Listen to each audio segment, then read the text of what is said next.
আসসালামু আলাইকুম। এসএসসি 2024 সালের পরীক্ষার্থীরা এই মুহূর্তে পরীক্ষা নিয়ে তোমরা সবচেয়ে বেশি পরিমাণে টেনশনে আছো এবং এই টোটাল পরীক্ষার ভিতর থেকে গণিত একমাত্র সাবজেক্ট। আমি আজ পর্যন্ত এমন একটা পরীক্ষাতে দেখিনি যে যেই পরীক্ষায় গণিত পরীক্ষা দিয়ে এসে এসএসসি পরীক্ষার্থীরা বলেছে যে পরীক্ষা একবারে 100% কারেক্ট হয়েছে।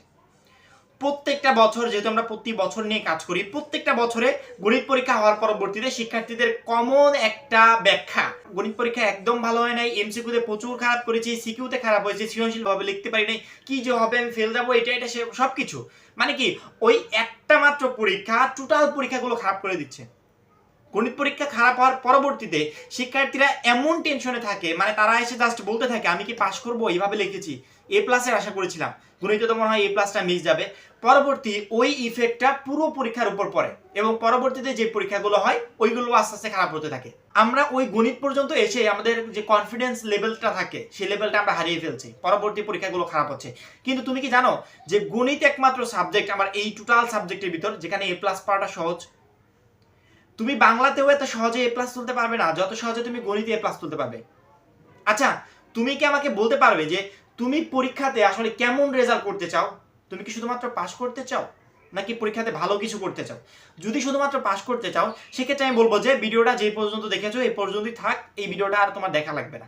যারা পাস করার চিন্তা ভাবনা নিয়ে পরীক্ষার হলে যাবে আমি তাদেরকে গ্যারান্টি সহকারে বলছি তুমি মাস্ট বি গ্যারান্টি সহকারে পরীক্ষায় ফেল করবে।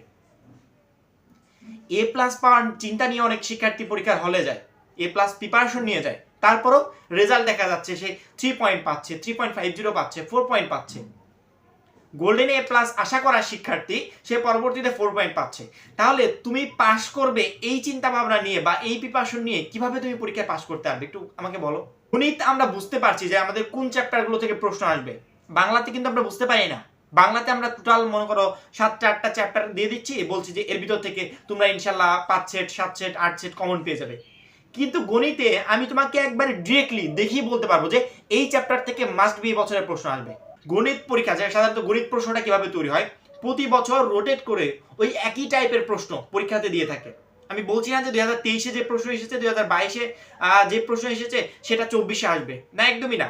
কিন্তু আমরা তো এটা বলতেই পারি যে প্রত্যেকটা বছর এমন কিছু অধ্যায় আছে যে অধ্যায় থেকে প্রশ্ন করে থাকে প্রতি বছর, তাহলে 24 তার ব্যতিক্রম হবে না। আবার অনেক চ্যাপ্টার আছে যেগুলো এক বছর পর পর স্কিপ করে প্রশ্ন হয়, যেমন ধরো 2022-এ এসেছিল 23-এ আসবে না, এটা 24-এ আসতে পারে, বা 2022-এর আগে এক বছর গ্যাপ দিয়ে তার আগে এসেছিল। এভাবে রোটেট করে আমরা যদি বিগত কয়েকটা বোর্ড প্রশ্ন দেখি সেক্ষেত্রে আমার মনে হয় আমার এই সাজেশন তোমার প্রয়োজন হবে না, কারোরই সাজেশন প্রয়োজন হবে না। তুমি যদি কয়েকটা বোর্ড পরীক্ষার প্রশ্ন খেয়াল করো সেক্ষেত্রে নিজের সাজেশনটা নিজেই তৈরি করতে পারবে। একটা সৃজনশীল লিখে 10-এর ভিতর 10 নম্বরের অ্যান্সার করে এসে তুমি কখনো বাসায় এসে বলতে পারবে না যে তুমি বাংলায় ওই সৃজনশীল 10-এ 10 পাবে, একদমই না।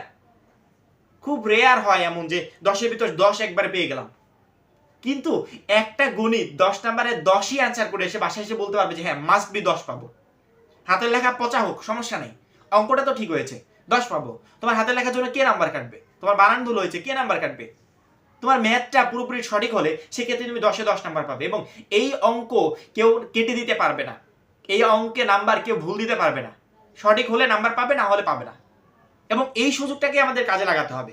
তোমাদের গণিতের টোটাল হচ্ছে 4টা বিভাগ আছে যেখান থেকে আমাদের এ প্লাস পাওয়াটা সবচেয়ে ইজি, এবং আমার মনে হয় যে প্রত্যেকটা শিক্ষার্থী গণিতে এ প্লাস পাবে যদি আজকের এই ভিডিওটা দেখার পরবর্তীতে সেই ট্রিক্সগুলো কাজে লাগাতে পারে। প্রথম যে ট্রিক্সটা সেটা হচ্ছে আমাদের গণিতের টোটাল বিভাগ হচ্ছে 4টা।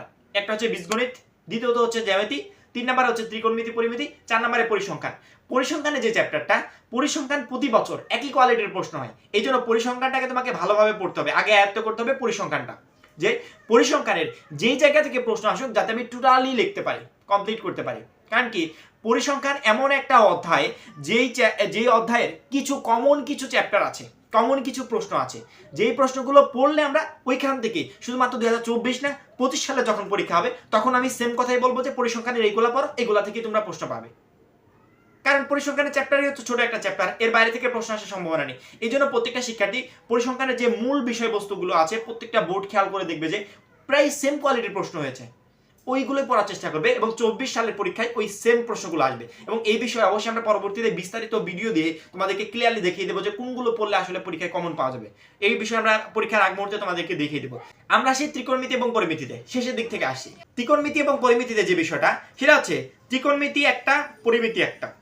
এখন ত্রিকোণমিতি ও পরিমিতি এই দুইটা চ্যাপ্টার থেকে টোটাল 3 সেট প্রশ্ন হবে। কোনো একটা শিক্ষার্থী যদি 2 সেট প্রশ্নের অ্যান্সার করতে চায়, যারা A+ পেতে চায় তারা যদি 2 সেট প্রশ্নের অ্যান্সার করতে চায়, তাহলে তুমি শুধুমাত্র ত্রিকোণমিতিটা পড়ো। যদি ত্রিকোণমিতির অধ্যায়টা পুরোপুরি কমপ্লিট করে একবারে নিজেকে শিওর ভাবে গ্যারান্টি দিয়ে বলতে পারো যে হ্যাঁ ত্রিকোণমিতি যে কোনো জায়গা থেকে প্রশ্ন আসুক আমি লিখতে পারবো, সেক্ষেত্রে আমার মনে হয় আরো যে 2টা চ্যাপ্টার আছে ওই 2টা চ্যাপ্টার পড়ার দরকার নেই, শুধুমাত্র ত্রিকোণমিতিটা পড়ো, ওইখান থেকে 2 সেট প্রশ্ন আসার সম্ভাবনা থাকবে। এবং কোনো শিক্ষার্থী যদি মনে করো যে না আমি ত্রিকোণমিতি পড়তে চাই, পরিমিতিও পড়তে চাই, সেই ক্ষেত্রে সম্ভাবনা থাকবে তোমার 3 সেটই কমন পাওয়ার, তারপরেও 2 সেট মাস্ট বি তুমি কমন পাবে। এভাবে কিন্তু ত্রিকোণমিতি এবং পরিমিতিটা তুমি কমপ্লিট করতে পারবে। তারপরও ত্রিকোণমিতি এবং পরিমিতির যে গুরুত্বপূর্ণ যে অংশগুলো সেগুলো নিয়ে অবশ্যই পরবর্তীতে আমরা পরীক্ষার আগ মুহূর্তে বিস্তারিত এই বিষয়ে আলোচনা করব। 2 নম্বরে যেটা থাকে সেটা হচ্ছে আমাদের জ্যামিতি। জ্যামিতির যে বিষয়টা, জ্যামিতিতে আমাদের অনেকগুলো চ্যাপ্টার আছে। জ্যামিতিতে আমাদের অনেকগুলো চ্যাপ্টার আছে, কিন্তু সবগুলো চ্যাপ্টার আমার পড়ার প্রয়োজন না। এবং অনেক শিক্ষার্থী জ্যামিতিক চ্যাপ্টারগুলো দেখা মাত্রই মনে করে যে এত চ্যাপ্টার কোনোদিন আমি পড়তে পারবো না, আমার এক সেট কমন পেলেই চলবে, আমি শুধুমাত্র পাস করতে চাই। বিষয়টা এমন না। তুমি যদি 2 থেকে 3টা অধ্যায়ও পড়ো এতগুলো চ্যাপ্টারের ভিতর থেকে, সেক্ষেত্রে আমার মনে হয় ইজিলি এখান থেকে কমন পাবে। বৃত্ত অধ্যায় প্রতি বছরের গুরুত্বপূর্ণ, বৃত্ত থেকে মাস্ট বি এক সেট প্রশ্ন তুমি পাচ্ছ। বৃত্ত অধ্যায় থেকে এক সেট প্রশ্ন তুমি পাবে, এবং জ্যামিতিক যে অনুপাতটা আছে এখান থেকেও এক সেট তুমি প্রশ্ন পাবে। কোনো শিক্ষার্থী যদি শুধুমাত্র এই 2টা অধ্যায় ভালোভাবে কমপ্লিট করতে পারে, সেক্ষেত্রে তার মাস্ট বি পরীক্ষার খাতায় 2 সেট প্রশ্ন কমন থাকছে। আমার মনে হয় না যে বাইরে থেকে আদার্স কোনো কিছু বা অন্য চ্যাপ্টারগুলো পড়ার দরকার আছে। তারপরে যদি কেউ এক্সট্রা প্রিপারেশন নিতে চায়, সেক্ষেত্রে অন্যান্য যে কোনো একটা চ্যাপ্টারের সাথে অ্যাড করে পড়তে পারে। এটা শুধুমাত্র তাদেরকে আমি বলছি যে যারা ইজি প্রসেসে পুরো বইটা না পড়ে ইজি প্রসেসে কয়েকটা অধ্যায় পড়ে A+ একটা প্রিপারেশন নিতে পারবে। এবং যে সমস্ত শিক্ষার্থীরা এই মুহূর্তে চিন্তা ভাবনা করছিল যে আমি শুধুমাত্র পাস করতে চাই, তাদের ক্ষেত্রে আমি এই বিষয়টা বলে দিচ্ছি যে পাস করার জন্য তুমি যে কয়েকটা অধ্যায় পড়তে, তার সাথে আর 1-2টা অধ্যায় লাগিয়ে পড়ো, সেক্ষেত্রে তোমার A+ প্রিপারেশন হবে। পাস কেন করতে চাইবে? পাস করলে তুমি পাস করার প্রিপারেশন নিয়ে পরীক্ষার হলে গেলে সেক্ষেত্রে তুমি মাস্ট বি ফেল করবে। A+ প্রিপারেশন নিয়ে চাও, সেক্ষেত্রে তুমি পাস করতে পারবে। এবং এমনও হতে পারে যে তুমি ওই সাবজেক্টে A+ও পেলে। 1 নম্বরে বীজগণিতের কথায় আসি, সেক্ষেত্রে তোমাদের যে বীজগণিতিক যে রাশি অধ্যায়টা আছে এটা খুবই ইম্পর্টেন্ট একটা অধ্যায়, এবং এই অধ্যায় থেকে এক সেট প্রশ্ন মাস্ট বি পরীক্ষায় কমন পাওয়ার সম্ভাবনা আছে। বীজগণিতিক রাশির পাশাপাশি তোমরা সেট ও ফাংশনটা পড়বে, এবং লাস্টে যে সসীম ধারাটা আছে এই 3টা অধ্যায় পড়বে। এই 3টা অধ্যায়ের ভিতর 2 সেট প্রশ্ন মাস্ট বি কমন পাবে। এবং এতগুলা যে অধ্যায় আছে এতগুলা পড়ার কোনো প্রয়োজন মনে করছি না। যারা শর্টকাট টেকনিকে পরীক্ষার আগ মুহূর্তে একেবারে ইজি প্রসেসে তারা পুরো সিলেবাসটাকে কমপ্লিট করতে চাচ্ছে, পুরো বইটা আমার পড়ার কোনো প্রয়োজন নেই। আমি তোমাদেরকে ইজি প্রসেসটা দেখিয়ে দিলাম, তোমাদেরকে বীজগণিতের 3টা অধ্যায় দেখিয়ে দিলাম যেখান থেকে 2 সেট প্রশ্ন কমন পাবে, জ্যামিতির 3টা অধ্যায় দেখিয়ে দিলাম যেখান থেকে 2 সেট প্রশ্ন কমন পাবে, এবং জ্যামিতির 2টা অধ্যায় পড়লেও 2 সেট কমন পাওয়া যাবে, বীজগণিতের 2টা পড়লেও 2 সেট কমন পাওয়া যাবে, এবং পরিসংখ্যানের বিষয়টা বলে দিলাম।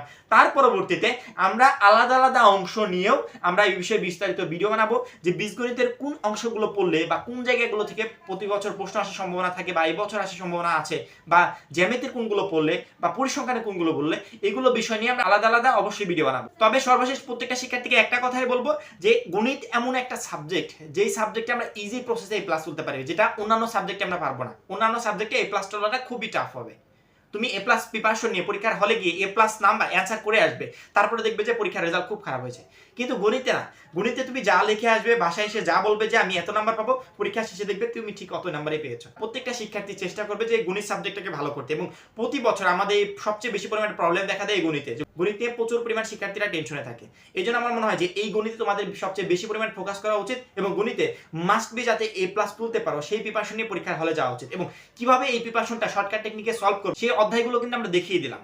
আশা করি আমার বলা তথ্যগুলো অনুযায়ী প্রিপারেশনটা নিয়ে পরীক্ষার হলে যাবে, ইনশাআল্লাহ গণিতে তুমি ভালো কিছু করতে পারবে। আমরা বীজগণিত, জ্যামিতি এবং ত্রিকোণমিতি ও পরিমিতি এবং পরিসংখ্যান নিয়ে বিস্তারিত আরো কিছু ভিডিও দেবো, যেখানে তোমাদেরকে ক্লিয়ারলি একটা একটা অংশ আলাদা করে বুঝিয়ে দেবো যে কোনগুলো পড়লে আসলে তোমাদের জন্য বেটার হবে, বা কোন অংশগুলো পড়ে গেলে পরীক্ষার হলে মাস্ট বি সেগুলো থেকে কমন পাবে। ইনশাআল্লাহ পরবর্তী গুরুত্বপূর্ণ আপডেটের জন্য চ্যানেলটা সাবস্ক্রাইব করে রাখবে। সবাই ভালো থাকবে, সুস্থ থাকবে, খোদা হাফেজ।